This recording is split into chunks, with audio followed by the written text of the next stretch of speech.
Hey LEGO fans, it's JANG here with a LEGO Legends of Chima set review, released in summer of 2013, in the United States at least. This is Eglor's twin bike, set number 70007. It comes with a total of 223 pieces officially, and in the United States here it is $25 US. The minifigs are Eglor and Rascal, so they do give you both sides to be able to battle with this single set. As always, these guys do have faces on the front and the back, so you have two different options for the face to put on them, depending upon how you set that around. Look at Rascal there, that's a really funny one that he's got. Whereas Eagor takes off the kind of spectacle from that one side. But I really like Rascal's weapon here. Kind of looks like a harpoon sort of weapon, or maybe no, more like a crossbow sort of weapon, I'd say. But it doesn't actually shoot physical things out. I think it shoots like energy bolts out. Both weapons are supposed to be chi powered. This one looks a little bit unwieldy, like it would be very difficult to use this just because it's so long, and you start swinging those ends around and you get good range off of it, but you have to be very careful not to accidentally pluck your own feathers. That would not be good. So not only does Eglor get a enemy in this set, Eglor also gets a enemy with a flying machine, with an actual thing to ride in. It's just, they call this a Raven helicopter. It's very, very, very, very simple in build, but it has this nice action right here where you can hold it and you can spin the rotor blades. Now you can put Rascal in here. So let me see if I can get that to stay, but you have to take his wings off and attach them directly to the back.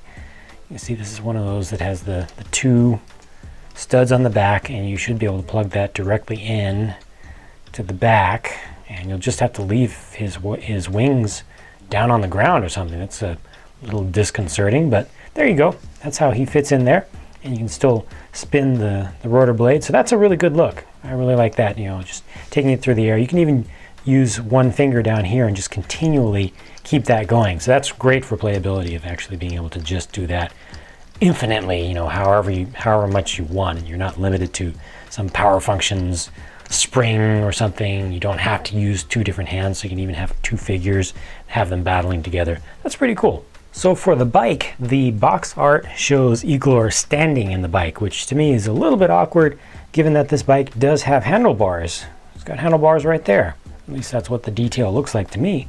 So I would expect to see this character leaning forward and actually holding on to those. Only problem with that is that once you lean the character forward, then all vision is practically straight down. So just kind of leave them like this, and then you can still have a weapon in one or both hands if you want to. It's a pretty cool looking bike, especially from this side where you've got the medium blue colored rings around here. It almost looks like it could be chi powered, like Speedor's wheels. And these here, these little things actually fold up. Kickstands, two of them. Helps this to stay on display. That's a good thing.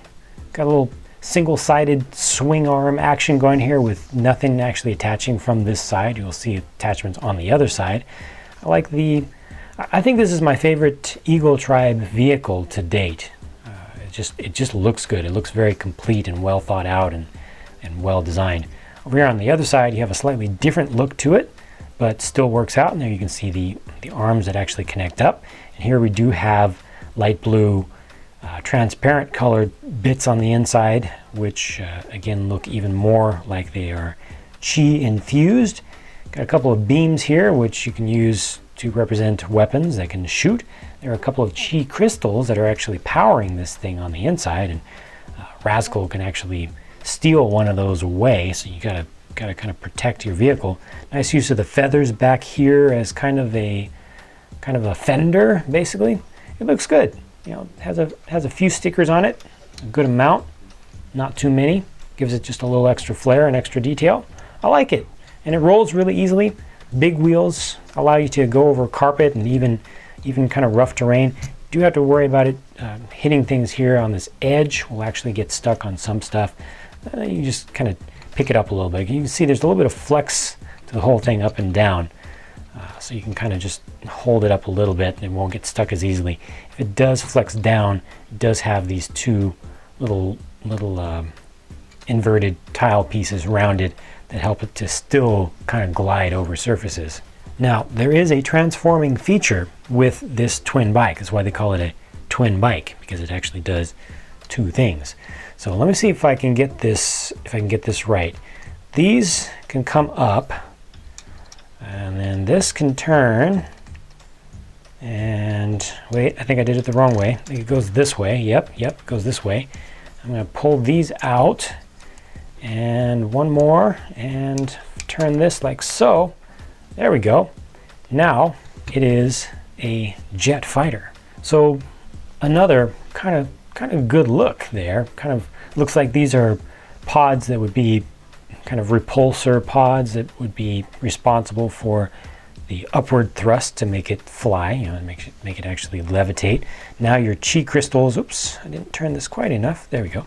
Your chi crystals are exposed at the front, so I don't know if you want to use those for kind of giving off blasts of energy. You kind of use your imagination a little bit to come up with some different thoughts.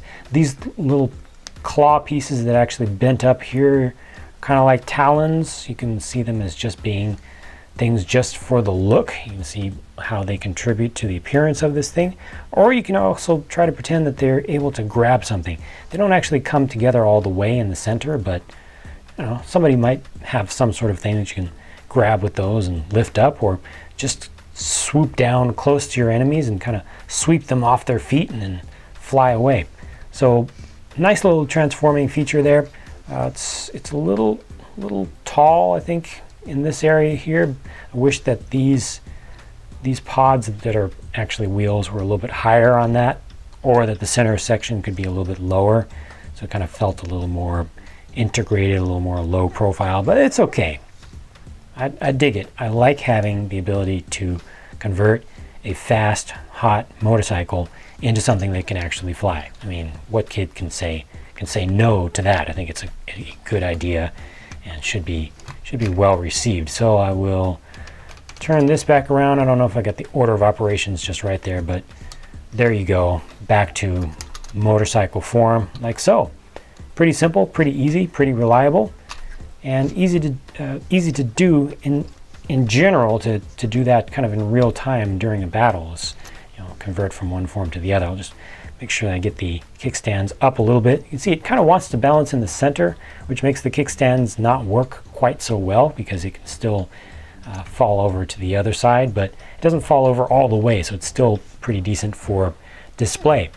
And like I said, this is a $25 set in the United States with 223 pieces, so the price per part is in the normal overall range that sets tend to come out nowadays.